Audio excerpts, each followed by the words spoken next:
¿Qué pensarías si te dijera que vivimos sobre un mundo enterrado? No una metáfora, sino una verdad literal. Que nuestras ciudades modernas, nuestras avenidas, nuestros cimientos, reposan sobre los techos de otra civilización, una tan avanzada que su mera existencia contradice todo lo que creemos saber sobre la historia.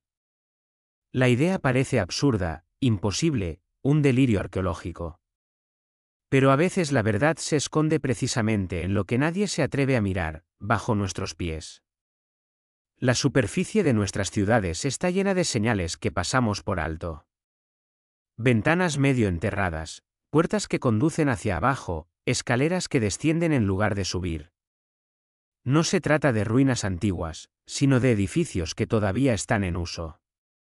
Casas del siglo XIX, iglesias, teatros, bancos, ministerios. En todas partes, la misma imagen, un piso oculto bajo el nivel de la calle. Un nivel que fue deliberadamente cubierto. ¿Por qué? Quien decidió elevar el suelo del mundo, la explicación oficial es tan simple que duele. El terreno se elevó con el tiempo. Sedimentos, lluvias, escombros, urbanización. La tierra se acumuló poco a poco, dicen, y los viejos pisos quedaron bajo el nivel actual. Pero esa explicación se rompe ante la evidencia. ¿Cómo puede el suelo elevarse 2 o 3 metros de manera idéntica en Madrid, París, San Petersburgo, Viena, Buenos Aires y Estambul en el mismo siglo? ¿Cómo se acumula tierra en barrios recién construidos? Porque, bajo esa capa, se encuentra siempre el mismo material, ladrillo molido, ceniza, arcilla compactada, fragmentos de cerámica y metal fundido. Eso no es tierra. Es escombro. Es destrucción. Cuando uno observa las fotografías más antiguas del siglo XIX, algo no encaja. Esas imágenes, tomadas con las primeras cámaras, muestran ciudades casi vacías.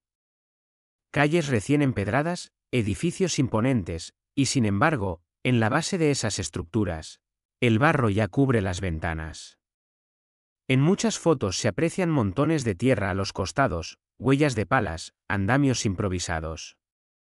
No parece una ciudad en construcción, sino una ciudad que acaba de ser desenterrada. Si los edificios eran nuevos, ¿por qué lucen viejos?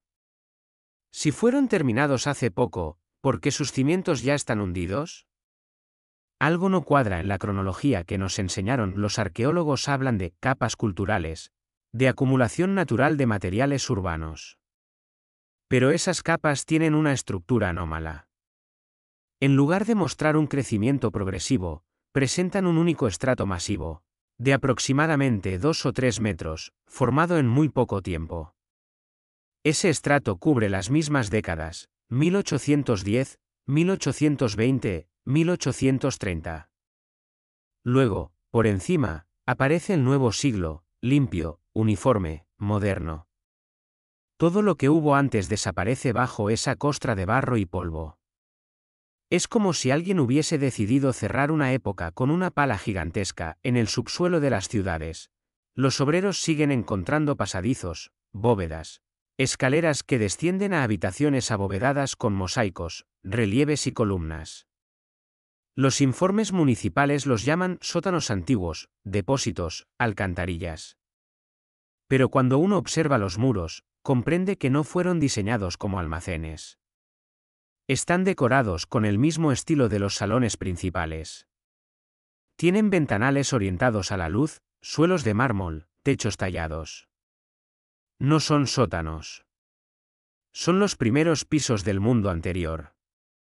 En San Petersburgo, por ejemplo, las grandes avenidas están flanqueadas por palacios cuyos accesos originales se encuentran ahora 3 metros por debajo del nivel del suelo. En Praga, las calles medievales que hoy visitan los turistas fueron literalmente reconstruidas sobre otras más antiguas, que permanecen intactas bajo los cimientos. En París, excavaciones bajo la Ile de la Cité revelaron entradas de templos que conducen a salones cubiertos de arcilla endurecida. En cada ciudad, las mismas proporciones, las mismas fechas, la misma capa. ¿Casualidad? La casualidad no se repite con tanta precisión matemática. Pero hay más. A mediados del siglo XIX, los gobiernos de todo el mundo comenzaron proyectos de modernización urbana. En documentos oficiales se habla de levantar calles, rellenar zonas bajas, construir nuevas avenidas sobre terrenos nivelados. Sin embargo, el lenguaje de esos documentos es sospechosamente vago. Nunca explican por qué era necesario cubrir los niveles anteriores. Nunca mencionan qué había allí. Lo único que encontramos son descripciones de masas de escombros, material arenoso, restos calcinados. No parece urbanismo. Parece sepultura. ¿De dónde salió todo ese material? Los cálculos son absurdos. Para elevar el nivel de una ciudad grande 2 metros se necesitan millones de toneladas de tierra. ¿De dónde las obtuvieron? ¿Cómo las transportaron en una época sin excavadoras ni camiones? No hay registros de esas obras gigantescas, ni de los obreros que las realizaron. Ninguna crónica habla de caravanas interminables de carros cargados de arcilla o piedra. Solo silencio. Un vacío perfecto. Y sin embargo, el suelo está ahí, tangible, compacto, imposible de negar. Cuando se estudian los informes geológicos de la época, aparece un detalle perturbador. En los mismos años en que las ciudades elevan su nivel, los diarios mencionan fenómenos extraños. Cielos enrojecidos, lluvias de barro, veranos sin sol, cosechas perdidas. En 1816, conocido como el Año sin verano, Europa y América del Norte vivieron un descenso súbito de temperatura. Las cosechas fracasaron. El cielo permaneció gris durante meses. Oficialmente, se atribuye al volcán Tambora, en Indonesia. Pero si ese evento afectó al mundo entero, ¿por qué el grosor del sedimento varía tan poco entre continentes? ¿Cómo explicar que el mismo patrón de barro y escombros se encuentre en zonas donde el polvo volcánico jamás llegó? Algo no encaja. Todo apunta a una catástrofe, pero no natural. Algo que envolvió el planeta en una nube de destrucción, que incendió ciudades y después las cubrió con su propio polvo. Y cuando el humo se disipó, la humanidad simplemente volvió a habitar lo que quedaba, elevó los caminos. Tapiaron las puertas enterradas y fingió que nada había pasado. El siglo XIX comenzó sobre las ruinas del XVIII, no como continuidad, sino como reinicio. Observa con atención las viejas postales y litografías. Muchas muestran ciudades medio hundidas en el barro. Gente caminando entre montones de tierra. Fachadas sin acceso visible. Calles que parecen excavaciones. Esas imágenes se atribuyen a las malas condiciones de las vías o a trabajos de alcantarillado. Pero si miras los detalles, ves otra cosa: ventanas que quedaron bajo la superficie, escaleras que desaparecen en el suelo, puertas cubiertas hasta la mitad. Nadie dibuja eso por error. Nadie pinta el barro con tanta precisión sin haberlo visto. El siglo XIX subterráneo no es una metáfora. Es una realidad arqueológica oculta bajo la narrativa del progreso. Las ciudades modernas no fueron construidas desde cero. Fueron reconstruidas sobre un mundo anterior, un mundo que se desplomó y fue sepultado en una sola generación. Y quienes levantaron las nuevas avenidas no lo hicieron con la inocencia de quien funda algo nuevo, sino con el propósito de ocultar algo que no debía volver a la luz. Quizás la clave no esté en lo que se construyó, sino en lo que se tapó. Quizás el barro que cubre las viejas puertas no sea un accidente, sino una cortina. Un muro entre nosotros y una historia que debía quedar enterrada para siempre. Lo más inquietante es que este proceso fue simultáneo. En Europa, América, Asia. En los mismos años, las mismas reformas, los mismos incendios, las mismas reconstrucciones. Como si una sola mano invisible hubiese pasado sobre el planeta entero, nivelando la Tierra y con ella la memoria. Ninguna civilización conocida podría haber coordinado algo así. Ningún gobierno, ninguna monarquía, ninguna iglesia. Entonces, ¿quién lo hizo? ¿Y qué era lo que había que esconder con tanta urgencia? El silencio de los documentos no es olvido. Es censura. Las ciudades que habitamos son solo la superficie de un mundo que fue. Cada piedra, cada arco tapiado, cada escalera que desciende hacia la nada es un testigo de ese pasado prohibido. Y aunque intentaron cubrirlo, la tierra nunca guarda un secreto para siempre. En sus entrañas late la memoria del siglo XIX enterrado, esperando a que alguien vuelva a escucharlo. Algo ocurrió entre finales del siglo XVIII y mediados del XIX. Algo tan grande que borró las fronteras, cambió el cielo y reescribió la historia. Cuando uno sigue la pista de los archivos, descubre un mismo patrón que se repite con precisión escalofriante. Incendios devastadores, lluvias de barro, ciudades cubiertas de polvo, desaparición de documentos, reconstrucción inmediata. Todo en el mismo intervalo de tiempo, como si una fuerza global hubiera pasado sobre la Tierra y, tras destruirlo todo, hubiera ordenado recomenzar desde cero. En 1812, Moscú arde durante días. La explicación oficial es la guerra. Sin embargo, los informes de testigos describen algo distinto: el fuego no se comportaba como un incendio común. Las piedras ardían, los metales se derretían, los muros explotaban desde dentro. En 1835, Nueva York vive su gran incendio. Los relatos son los mismos: un fuego que se extiende a velocidad imposible, un cielo rojizo visible a cientos de kilómetros, una nube densa que cubre el horizonte durante semanas. En Hamburgo, en 1842, el mismo fenómeno. En Chile, en 1849, otra vez. Y en cada lugar, la historia se repite con idéntica estructura: destrucción, reconstrucción, olvido. ¿Podría tratarse de casualidad? La cronología dice que no. Las fechas coinciden con registros de anomalías atmosféricas en todo el planeta. Los observatorios de la época hablan de una neblina perpetua, de amaneceres sin luz, de tormentas eléctricas nunca vistas. Incluso hay testimonios que mencionan descargas luminosas en el suelo, como si la Tierra misma se hubiera electrificado.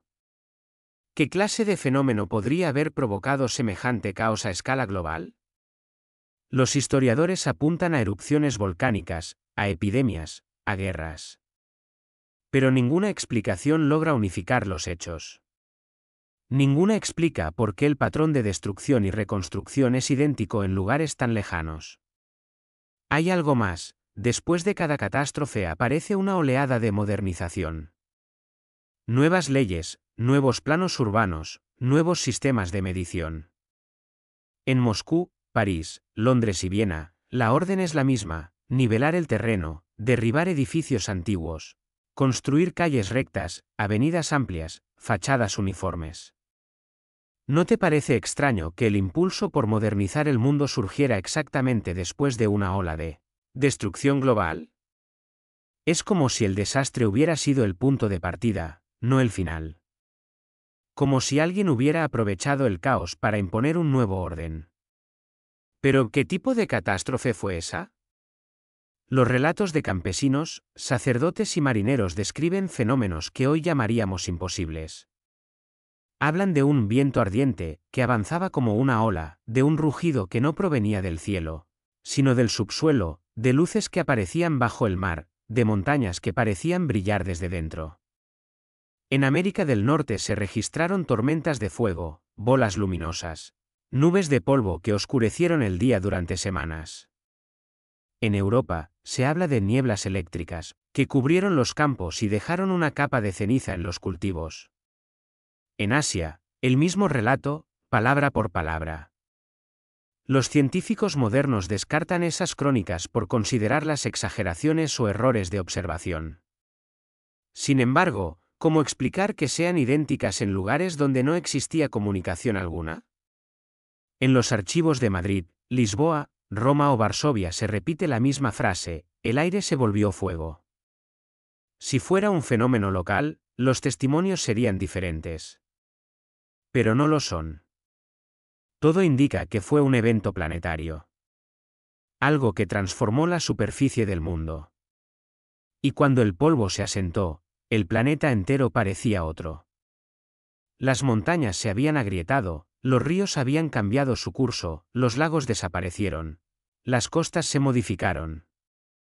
Ciudades enteras quedaron sepultadas bajo capas de barro y ceniza. Los sobrevivientes, pocos y desorientados, comenzaron a reconstruir lo que pudieron, sin comprender que lo que estaban reconstruyendo no era su propio mundo, sino los restos de otro mucho más antiguo. De pronto, el silencio. Los archivos oficiales, que describen con detalle los años anteriores, se interrumpen.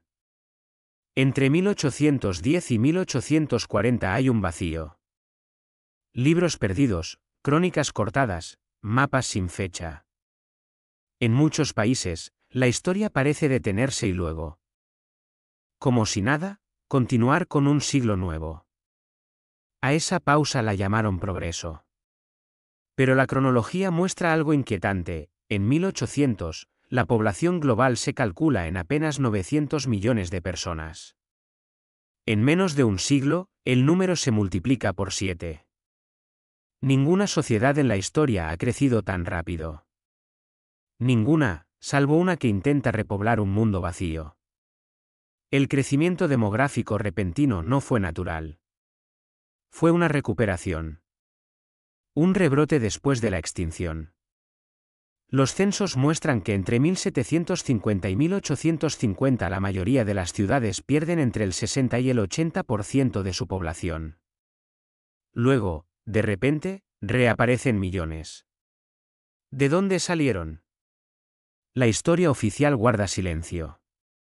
Y mientras tanto, en esas mismas décadas, comienzan las grandes migraciones, los descubrimientos, las colonizaciones.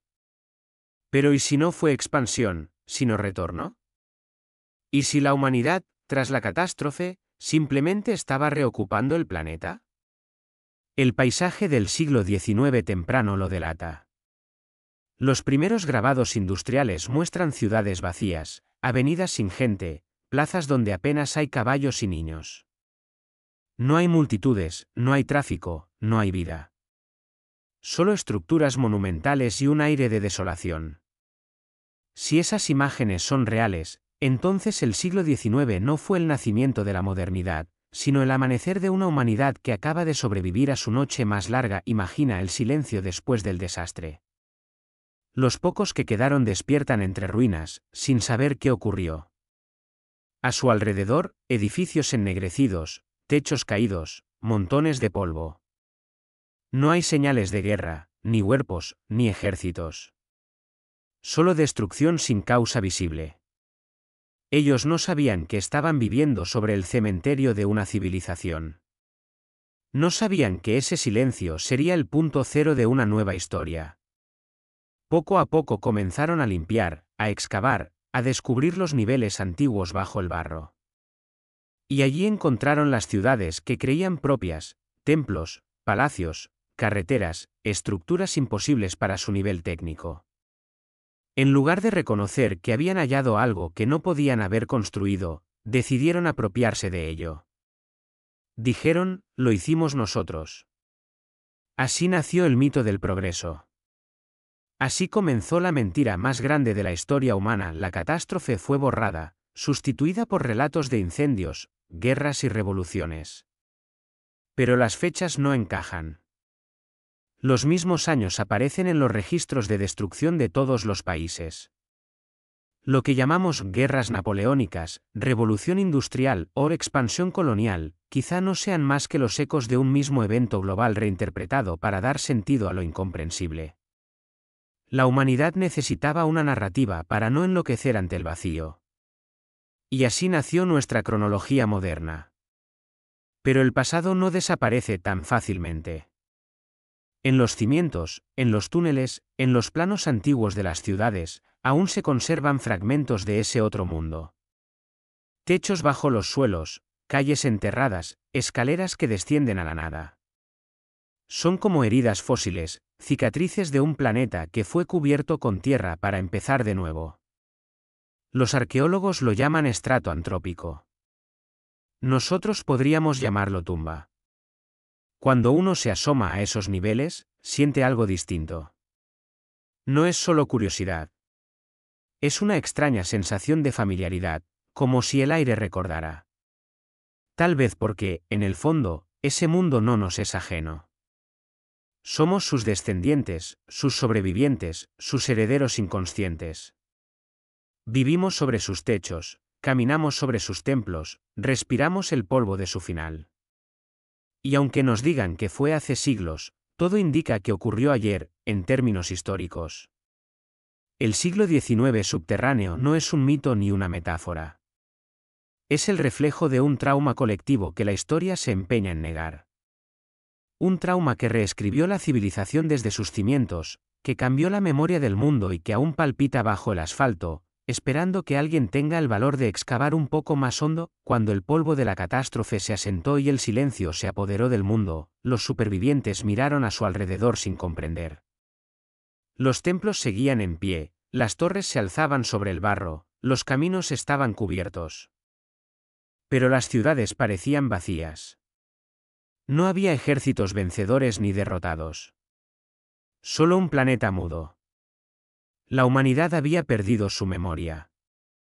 No sabía quién había construido esos edificios, ni en qué año vivía, ni qué historia debía contar. Era necesario inventar una nueva. Y lo hizo.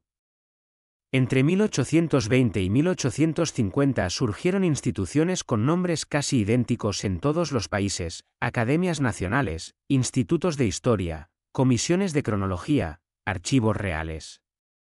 En Inglaterra, Francia, Rusia, Alemania, Italia, España y América, los gobiernos crearon organismos para preservar el conocimiento del pasado. Pero lo que realmente hicieron fue reescribirlo. Los archivos antiguos desaparecieron. Los documentos fueron copiados, corregidos, reorganizados. Los libros anteriores al siglo XIX se destruyeron o se reeditaban con nuevas fechas y autores ficticios. Las bibliotecas medievales ardieron, y en su lugar aparecieron catálogos modernos, pulcros, con clasificaciones exactas, como si alguien hubiera querido limpiar la historia de toda huella incómoda. Los mapas son una de las pruebas más claras. Si se comparan los anteriores a 1800 con los posteriores a 1850, se observan transformaciones imposibles.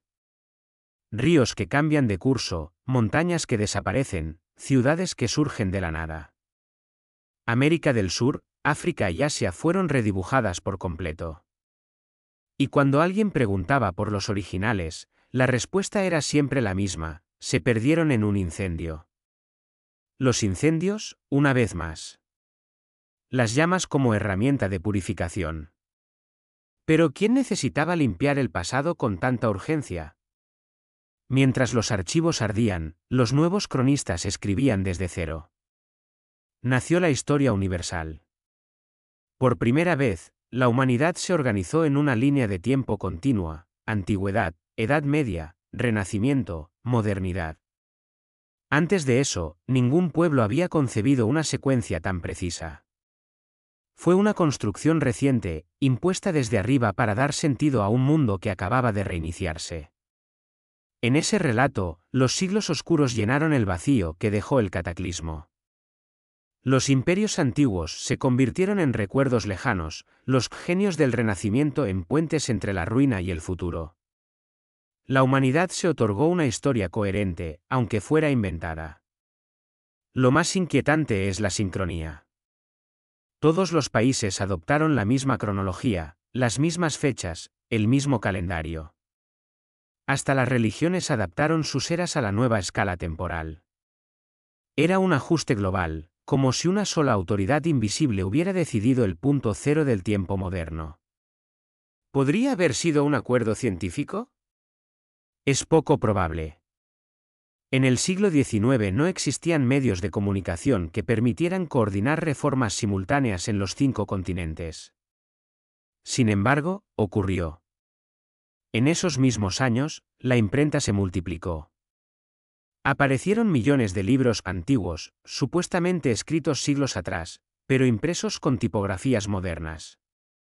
Muchos de ellos se publicaron de golpe, en series enteras, como si una sola editorial mundial hubiera decidido poblar el pasado con nuevos recuerdos. Nacieron los grandes nombres, Heródoto, Tácito, Plinio, cronistas de un mundo que nadie había leído antes. Sus obras aparecieron misteriosamente completas, traducidas, clasificadas y listas para ser enseñadas en las escuelas. Nadie se preguntó de dónde salieron. Simplemente se aceptaron. Las fotografías tempranas confirman el engaño. En las imágenes de 1850 se ven ciudades terminadas, monumentales, con palacios de mármol, catedrales góticas, templos renacentistas. Pero no hay signos de obras, ni grúas, ni andamios, ni trabajadores. Todo está intacto, perfecto, como si esos lugares hubieran existido desde siempre. Y sin embargo, en los libros de historia, esas mismas edificaciones figuran como construidas pocos años antes o durante ese mismo siglo. ¿Cómo se explica que monumentos que parecen erosionados por siglos de tiempo sean considerados obras recientes? ¿Cómo puede la piedra mostrar 1000 años de desgaste si apenas tiene 100? Los nuevos historiadores crearon respuestas. Hablaron de restauraciones, de estilos inspirados en la antigüedad. Llamaron a esa arquitectura neoclásica, neogótica, neorrenacentista. Pero detrás del prefijo neo se escondía la verdad, no estaban construyendo de nuevo, estaban reconstruyendo lo antiguo. Adaptaron edificios que ya existían a su nuevo relato, tallaron fechas en las fachadas, colocaron placas con nombres y dedicatorias falsas. Era necesario que todo encajara con la nueva narrativa. La ciencia también fue reorganizada. Se crearon las primeras sociedades geológicas y arqueológicas. Su misión, oficialmente, era descubrir el pasado. Pero en realidad, lo estaban fabricando. Cada excavación revelaba objetos que no encajaban con la cronología recién creada. Por eso, los arqueólogos clasificaban las piezas según una escala temporal imaginaria: prehistoria, antigüedad, Edad Media. Lo que no coincidía, se descartaba o se destruía. Así, el mundo quedó perfectamente ordenado, limpio, comprensible. Y lo incomprensible, lo imposible, fue sepultado de nuevo, esta vez bajo una capa de teoría. Entretanto, se impuso una palabra nueva: progreso. El progreso justificaba el olvido. Si el presente era más avanzado que el pasado, entonces todo lo anterior debía verse como primitivo. Así se cerró el círculo. Las ruinas dejaron de ser vestigios de un mundo superior y se convirtieron en ejemplos de la barbarie anterior. Las catedrales imposibles, las fortificaciones perfectas, los templos esculpidos con una precisión que desafía la tecnología de la época fueron explicados como milagros del ingenio humano, misterios del arte. Y nadie volvió a preguntar cómo fue posible. A mediados del siglo XIX, la operación estaba completa. El pasado había sido codificado, la historia reescrita, la memoria sellada. Lo que quedaba del mundo anterior fue recubierto de cemento, renombrado, reinventado. En las nuevas escuelas se enseñaba una única versión del tiempo, una humanidad que avanza paso a paso desde la oscuridad hacia la luz. Nadie debía sospechar que el camino había sido borrado y dibujado de nuevo. Sin embargo, las fisuras nunca desaparecen del todo. Algunos arquitectos comenzaron a notar incoherencias. Las proporciones de los templos, la orientación de las calles, la simetría de los edificios revelaban un conocimiento matemático y astronómico que superaba a la ingeniería moderna. Los cálculos mostraban que muchas estructuras estaban alineadas con constelaciones y puntos magnéticos exactos, imposibles de determinar sin instrumentos que, oficialmente, no existían. ¿Cómo podían saberlo? ¿Cómo podía una sociedad que apenas comenzaba a usar locomotoras trazar ciudades enteras según principios cósmicos? Otros estudiosos observaron otra coincidencia: en cada ciudad del mundo, los edificios más antiguos están dispuestos según un mismo patrón geométrico. Los templos, los palacios, las plazas, los obeliscos forman triángulos y ejes que apuntan a un punto invisible del cielo. No es un capricho estético. Es un sistema. El mismo en Egipto, en Roma, en París, en México, en Estambul. Un lenguaje universal tallado en piedra, anterior a todas las naciones. Pero los nuevos historiadores no podían aceptar esa idea. Si la arquitectura obedecía a una ciencia perdida, entonces la humanidad moderna no era su creadora, sino su heredera. Y admitirlo habría derrumbado el mito del progreso. Así que el misterio fue reducido a coincidencias. El conocimiento antiguo se transformó en superstición, los símbolos en decoración, los patrones en casualidad. La historia debía permanecer intacta, aunque fuera una mentira. Y así, durante más de un siglo, la humanidad vivió sobre la versión oficial de su pasado, sin notar que cada ciudad, cada templo, cada estatua contaba una historia diferente. Una historia enterrada, reescrita, censurada. Una historia que solo podía revelarse excavando bajo los cimientos de su propia civilización. Porque la verdad, como la tierra, siempre acaba saliendo a la superficie. Y cuando lo haga, el mundo descubrirá que el siglo XIX no fue el inicio de la era moderna, sino el primer amanecer después del fin del mundo. Hay cosas que no se pueden enterrar. Por mucho que la historia haya intentado cubrirlas con palabras, fechas y manuales, los símbolos permanecen. Son la huella más profunda de aquel mundo anterior. El que ardió y fue cubierto por el barro. Siguen ahí, en piedra, en metal, en las líneas que se repiten en todas partes, esperando a ser reconocidos. Cuando uno empieza a mirar con otros ojos, la ciudad moderna se convierte en un mensaje cifrado. Los leones y grifos que decoran los portales, las esfinges que custodian las escaleras, los soles radiantes que coronan los edificios públicos no son adornos. Son marcas.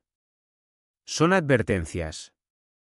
Son la voz muda de una civilización que intentó hablar a través del tiempo. El grifo, mitad león, mitad águila, aparece sobre los bancos y las bibliotecas de medio mundo. Siempre con las alas abiertas, siempre mirando hacia el este. Dicen los heraldistas que simboliza vigilancia y sabiduría. Pero los antiguos lo llamaban guardián del umbral. Era el protector de los secretos, el que custodiaba la puerta entre dos mundos. No es casualidad que se repita justo en los lugares donde la humanidad moderna guarda su conocimiento: universidades, archivos, museos. Es como si el viejo mundo hubiese dejado su sello allí, como recordatorio de quién fue realmente el constructor de esos templos. Sobre las cúpulas se alza otro símbolo, el sol con rostro. Lo encontramos en iglesias, en ministerios, en estaciones de tren. A veces sonríe, otras parece llorar. Sus rayos se extienden en todas direcciones, pero siempre hay uno más largo que los demás, apuntando al horizonte. En las lenguas antiguas, el sol representaba la fuente de energía cósmica, la chispa que da vida a la materia. En el siglo XIX, los nuevos arquitectos lo transformaron en emblema de la razón y del progreso. Sin saberlo, estaban repitiendo un lenguaje que venía de milenios atrás. Los templos neoclásicos, con sus columnas y frontones, no son una simple imitación de Grecia y Roma. Son reconstrucciones. Siguen proporciones idénticas a las del mundo perdido. Las medidas de sus cúpulas, los ángulos de sus escaleras, la orientación de sus puertas responden a un patrón invisible. Todo está alineado con estrellas que el ojo humano ya no observa. Cada estructura es una antena, un punto de conexión con el conocimiento que se extinguió. Y en su base, a menudo, hay puertas selladas, túneles cegados, pasajes que descienden hacia un nivel cubierto por tierra. Esos pasajes son los restos físicos del mundo anterior, los canales por donde la energía y la información circulaban cuando el planeta aún estaba despierto. Hay símbolos más discretos, grabados en piedra o en hierro, triángulos, ojos, letras entrelazadas, serpientes mordiéndose la cola. La historia moderna los llama ornamentos masónicos. Pero antes de las logias, esos signos ya existían. Eran la firma de los constructores, de los verdaderos ingenieros del planeta. Aquellos que dominaban una ciencia que combinaba geometría, magnetismo y sonido. Una ciencia que no necesitaba máquinas, porque trabajaba con la estructura misma de la realidad. Cada ciudad del mundo conserva rastros de ese conocimiento. En París, los ejes de sus avenidas convergen en puntos exactos, formando mandalas invisibles vistos desde el cielo. En Roma, los obeliscos están dispuestos según un mapa estelar. En San Petersburgo, las cúpulas de los templos están cubiertas por láminas de cobre dispuestas como circuitos eléctricos. En América Latina, los edificios coloniales repiten las mismas proporciones, las mismas orientaciones. Todo está conectado, todo responde al mismo lenguaje perdido. Pero el Nuevo Mundo no quiso entenderlo. Reinterpretó los símbolos como arte, los rituales como superstición, los templos como iglesias. Convirtió el conocimiento en dogma y la memoria en mito. Y así, poco a poco, la humanidad olvidó que vivía sobre las ruinas de una civilización que comprendía la energía del universo como algo vivo. La arquitectura dejó de ser ciencia sagrada y se volvió negocio. Las cúpulas se volvieron oficinas, los obeliscos monumentos, los grifos decoración. La piedra perdió su voz. Aún así, los constructores del pasado sabían que el olvido sería temporal. Por eso ocultaron su mensaje en la forma, no en las palabras. Las proporciones son más difíciles de censurar que los libros. Nadie puede borrar un número grabado en la geometría del mundo. Y por eso los símbolos siguen ahí, resistiendo el paso de los siglos, esperando que alguien los lea de nuevo. Pero no solo los edificios hablan. También los escritores del siglo XIX, los que vivieron en el umbral del cambio, intentaron dejar pistas. Muchos de ellos sintieron que algo no cuadraba, que su época no era el comienzo, sino un renacimiento forzado. Jules Verne imaginó mundos subterráneos, máquinas imposibles y civilizaciones olvidadas. Edgar Allan Poe escribió sobre ciudades hundidas, sobre hombres que despiertan después de siglos de sueño. En Rusia, Dostoyevski hablaba del doble, del ser que vive dos vidas, una en la superficie, otra oculta bajo el suelo. Y en España, Goya pintó visiones de destrucción, cuerpos cubiertos de polvo, cielos de fuego. Ninguno lo dijo abiertamente, pero todos parecían recordar lo mismo. A medida que el siglo avanzaba, la humanidad abrazó el mito del progreso. Se convenció de que cada máquina, cada invento, cada descubrimiento era fruto de su propia genialidad. Pero tal vez solo estaba recordando lo que había olvidado. La electricidad, el vapor, el magnetismo, la comunicación a distancia, todos aparecieron de golpe, como si el conocimiento hubiera estado esperando bajo la superficie, listo para resurgir. Nada se inventó. Todo se redescubrió. Hoy, cuando miramos nuestras ciudades desde el aire, vemos una armonía que no comprendemos. Las calles se entrelazan como circuitos, los parques forman figuras geométricas, los edificios se alinean según proporciones cósmicas. Es el eco de una mente antigua que sigue viva bajo la nuestra. El siglo XIX no fue el nacimiento de la modernidad, fue su resurrección. Y la Tierra, cómplice silenciosa, lo recuerda todo. Cada vez que un obrero excava un túnel y encuentra una escalera de piedra, cada vez que se restaura una iglesia y aparecen frescos bajo varias capas de pintura, cada vez que se abre una puerta tapiada y se descubre una habitación enterrada, el viejo mundo respira un poco más. Es su manera de decirnos que no murió, que solo duerme. Y que algún día, cuando la historia vuelva a romperse, despertará de nuevo. Entonces entenderemos que la civilización no avanza en línea recta. Se mueve en espiral. Cada ciclo construye sobre el anterior, lo oculta y lo repite. Nosotros no somos los primeros. Ni seremos los últimos. Todo lo que creemos haber creado ya existía, y todo lo que olvidemos volverá. Quizá ese sea el verdadero mensaje de los símbolos. No advertencias ni profecías, sino un recordatorio, el mundo que ves no es el único. Debajo de tus pies late otro, más antiguo, más sabio, más silencioso. Si alguna vez aprendes a escucharlo, entenderás que la historia que te contaron no es la historia del hombre, sino su amnesia. Y cuando el barro se agriete y el primer rayo de sol penetre en la oscuridad, Volveremos a mirar el rostro del siglo XIX enterrado, ese que sigue observándonos desde abajo, esperando pacientemente a que recordemos quiénes fuimos.